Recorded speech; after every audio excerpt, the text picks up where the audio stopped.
Welcome back to the CLASP Podcast series, where we spotlight the powerful intersection of climate action and philanthropy in the Caribbean. I'm your host, Derval Barzey. Joining us from Freeport, Grand Bahama, is Rashema Ingraham, an accomplished conservation advocate and the dynamic leader of Bonefish and Tarpon Trust Bahamas program. With a deep commitment to community engagement, public policy, and regional collaboration, Rashema is not only shaping conservation efforts in the Bahamas, but also extending her impact across Belize, Mexico, and the wider Caribbean. Welcome to the podcast, Rashema. Thank you for having me. I'm very excited to be here. I am excited for the work that you've been doing and for the opportunity to share the work that we're doing on your platform. So Rashema, your work, as I mentioned briefly in your intro, is deeply rooted in the communities and coastlines of the Bahamas. So can you tell us about how your personal and professional journey led you into the sphere of climate advocacy, and also why marine conservation matters so deeply in our Caribbean context?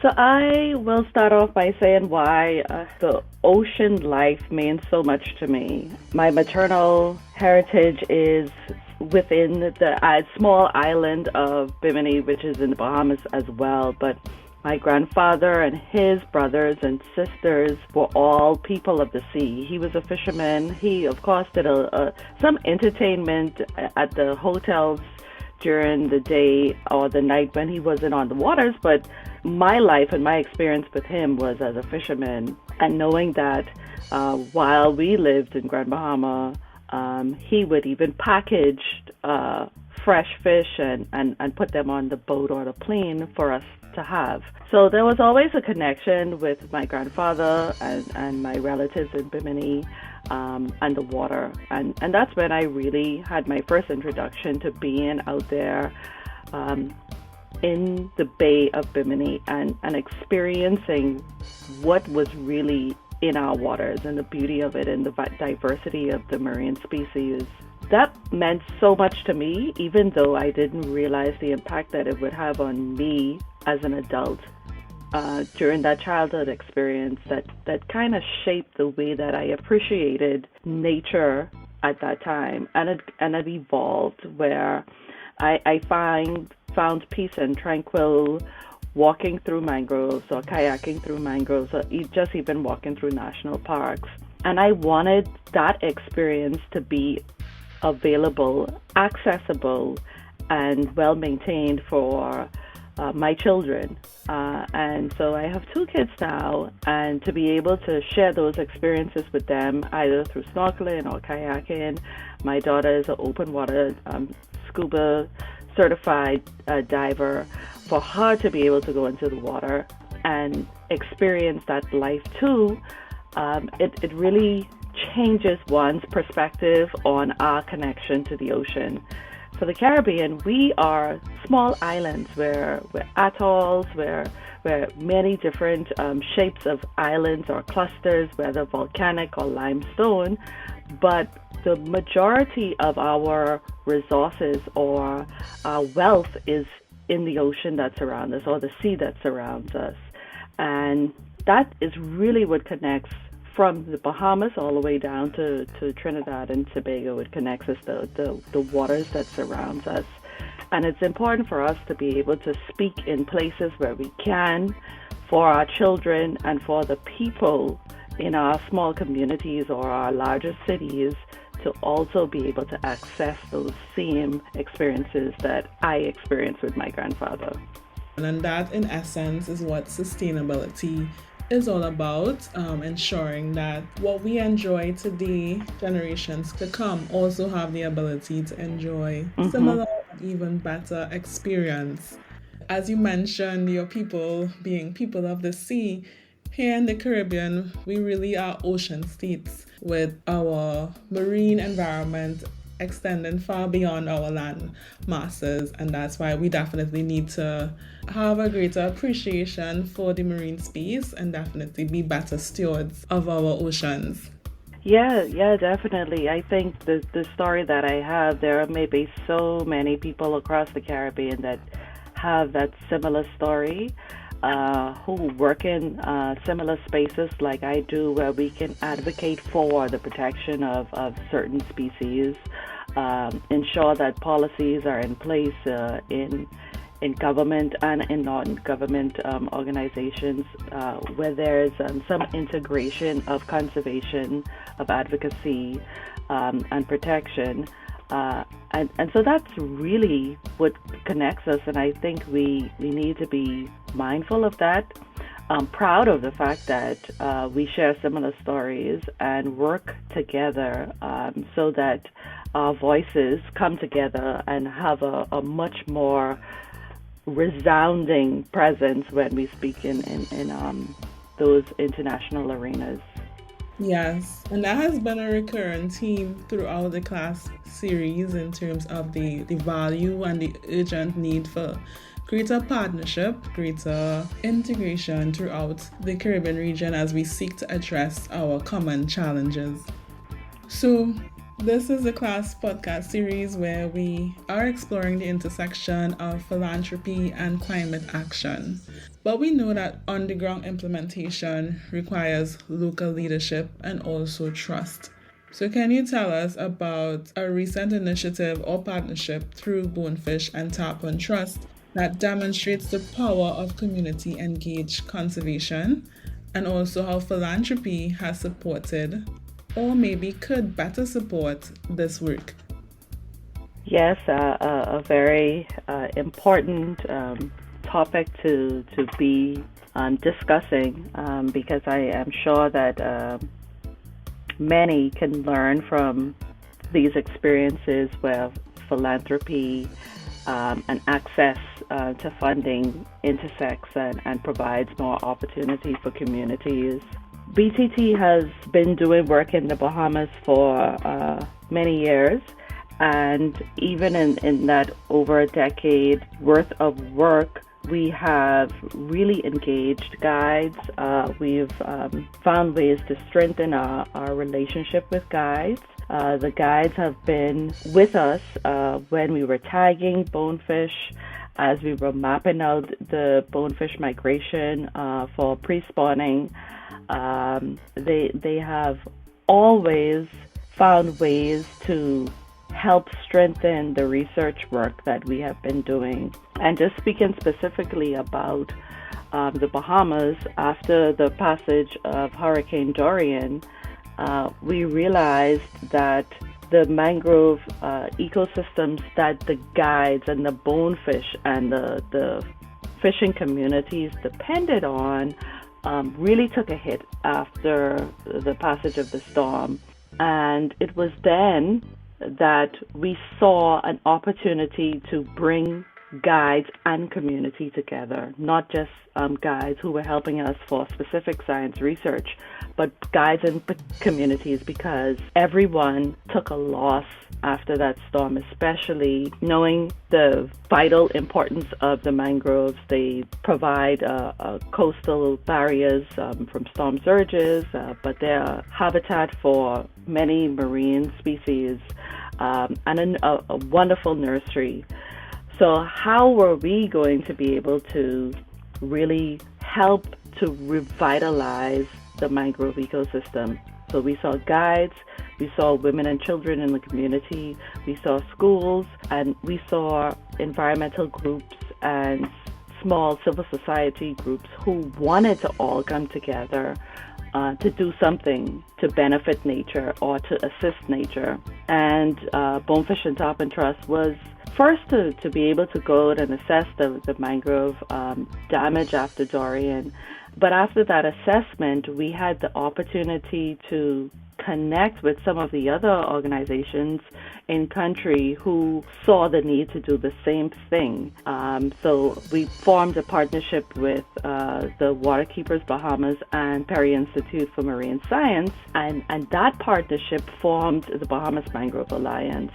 So we had NGOs who were committed to community involvement, education, guides engagement, and science all coming together and bringing so many faces of stakeholders together to plant mangroves. And this has impressively been one of the greatest community action-led restoration projects in the Bahamas, where all of those individual stakeholders came together to plant on 51 sites in Grand Bahama and in Abaco. And to this day, we've collectively planted over 300,000 mangroves in those 51 sites. So that really speaks to bringing community together. It speaks to the power of a community engaged conservation project that's definitely one that we can celebrate. And I'm happy that Bonefish and Tarpon Trust has been able to walk side by side or lead where it can lead this initiative. And we're growing and we're continuing, and we definitely see how this has changed the way that the communities on Grand Bahama and Abaco and for the entire Bahamas now have a deeper appreciation for mangroves and all that's connected to it. We know that mangroves are a critical natural defense when we speak about nature-based solutions. So I'm really happy to hear about the work of the Bahamas Mangrove Alliance. I know that in 2019, Hurricane Dorian really devastated islands in the Bahamas. Even as the 2025 hurricane season approaches, we do hope that we are spared the worst, but we also have to be prepared and definitely take the learnings from past experiences. And when we rebuild, the emphasis is on rebuilding better, building back better. So I'm also happy to hear about the emphasis on research and education and community involvement.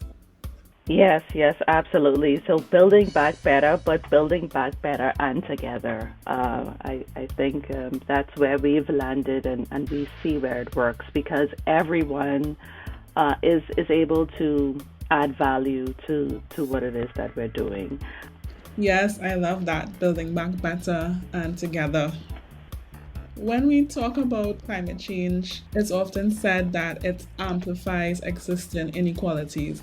Rashema, how do you see the intersection of climate justice and gender equity showing up in your work? And also, what do you believe is most urgently needed to ensure fair and inclusive climate solutions for small island communities? This is such an important point to really raise, climate injustice, because it happened here in the Bahamas, and it happens every hurricane season, either in the Bahamas or in Bermuda or Jamaica or any Caribbean country where at any time we can become climate refugees. But I just want to speak to the microcosm of the communities of McLeanstown and High Rock during Hurricane Dorian, where you have small pockets of fishing villages that may not necessarily have public facilities at a larger scale as the cities may have. So there may be clinics instead of hospitals. There may be small all-age schools instead of secondary or primary school buildings. There may not be universities. There may not be public offices like the National Insurance or National Security. So in those communities, there isn't much value when it comes to the public facilities there. And there may also not be like larger grocery stores, or there may be smaller convenience stores. So the need to really focus on rebuilding those villages may not necessarily be of high priority as it might be to building back a city. So even that, there's climate injustice because of the socioeconomic variances of those communities. But when you think about the fact that these are coastal communities, they're being inundated on a daily basis as the tide comes in and goes out, as the moon shifts from full to new moon. They're learning to adapt just based on their ancestral traditions or what they would have been able to make adjustments to in their lifestyle. But we're also not giving them the level of respect or support by walking side by side or getting a stronger needs assessment from them in terms of what it is that they really need, and how, as we're shifting through these cycles of impacts from climate change or sea level rise, how we can support them. And in these communities are women and children who are sticking to those traditional or bush medicine or natural teas remedies, because they may not be able to access the type of medical supplies. All of these things are issues that we're not really talking about when it comes to the inequality or the unjust behaviors that our governments or our local or central governments may not be recognizing. And I think that we need to pay attention to those coastal communities in particular, and really pay attention to what a needs assessment would mean for our response to emergencies or natural disasters, but also in those recovery efforts as well. I truly believe that the key to building climate resilience is equity, providing resources to those that are most vulnerable and those that are, least able to respond or recover, and providing those resources with the intention of building their capacity to be able to withstand, and allowing them to participate in decision making, allowing them to lead in their own adaptation and resilience building. Right. And simply just working along with organizations like Bonefish and Tarpon Trust and many others who have access to those communities, because you don't necessarily need a hospital or a university in every community or in every district. Well, not district, every community or neighborhood. But you do need to know what's available, and you do need to have some level of representation. And as difficult as it seems, a needs assessment would really help to formulate a community plan on many different levels.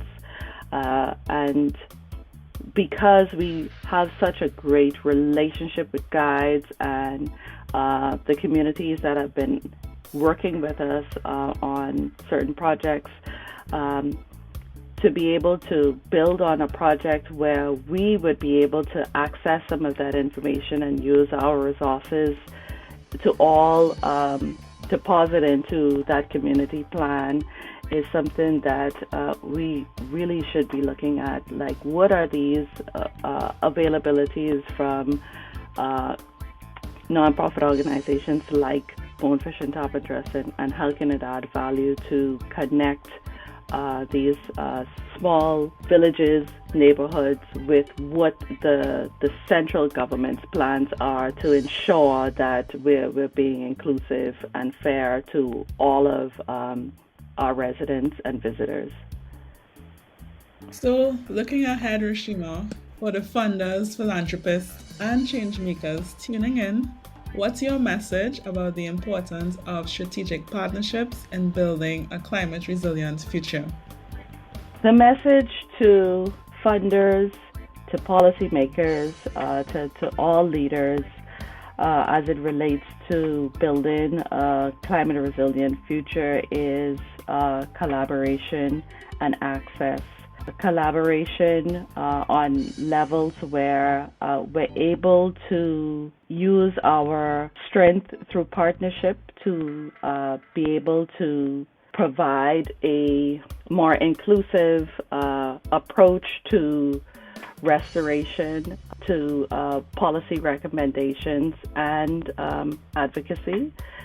and for it to be looked at as a source of strength and wealth of knowledge, and not adversarial at all to anything that policymakers may be developing in the pipeline. And for funders to also make consideration for those alliances or partnerships to be able to look at it as another community involved or community-led initiative where it really provides economic as well as accessible opportunities to schools, to churches, to civil society, to work together on projects, to work together on research that not only has value for one particular area or one industry, but also adds value to so many different facets, whether it's an improved educational system, because there are more internship opportunities, because there's available research opportunities, but to look at funding these projects more as a holistic approach rather than funding smaller projects where we're not able to have everyone's voice included in those grant-making efforts. Thank you, Rashema, for sharing your powerful insights on environmental conservation, advocacy, and the protection of our marine ecosystems. Your work continues to shape a more resilient and sustainable Caribbean, and we are honored to have you as part of the CLASP Podcast series. Thank you, and have a beautiful time, and I look forward to more opportunities like this. To our listeners, thank you for tuning in. Visit bonefishtarpontrust.org to learn more about their work. And don't forget to explore the CLASP initiative at caraphilalliance.org/CLASP. Remember to subscribe to the Climate Conscious Podcast, leave a review, and share this episode with someone who needs a little extra inspiration to take action for our planet. Until next time, stay engaged, stay informed, and keep working toward a sustainable future.